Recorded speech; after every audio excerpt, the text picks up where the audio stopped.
এই ফোনটার পাওয়ার বাটনে ক্লিক করলাম, বাট ফোনটা চালু হচ্ছে না, কিছুই দেখা যাচ্ছে না। এখন আমরা পাওয়ার সাপ্লাই লাগিয়ে দেখবো যে প্রবলেম কী, প্রবলেম ফাইন্ড আউট করবো।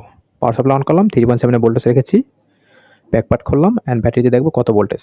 তো 3.7 দেখা যাচ্ছে, তো 3.7 রেখেছি, প্লাস মাইনাস ঠিক রেখা মিটারের সাথে কানেক্ট করলাম। দেন এখানে দেখা যাচ্ছে ইনপুট আউটপুট দুইটাই জিরো, আর নিচে হলুদ লিড, এর মানে হচ্ছে ফুল শর্ট।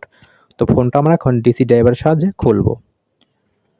খুলে নিয়েছি, সময় বাঁচানোর জন্য স্কিপ করে দিয়েছি। এটা হচ্ছে নেটওয়ার্ক আইসি, এখানে থাকা ক্যাপাসিটার অলরেডি রিমুভ করা। তো এই ডায়োড আর এই ক্যাপাসিটার আমরা এখন রিমুভ করব। পার্ট 1 ছিল নেটওয়ার্ক আইসি পাশাটা, পার্ট 2 হচ্ছে ব্যাটারি কানেক্টরের পাশাটা, এই যে দুইটাই রিমুভ করলাম।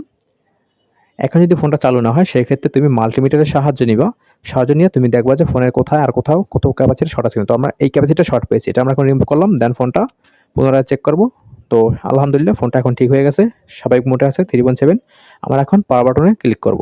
তো ফোনটা চালু হয়ে গেছে। তো এইভাবে ডেড ফোনগুলো রিকভারি করতে হয়। তো ভিডিও থেকে হেল্পফুল হলে অবশ্যই লাইক করবে, কমেন্ট করবে, শেয়ার করবেন। আল্লাহ হাফেজ।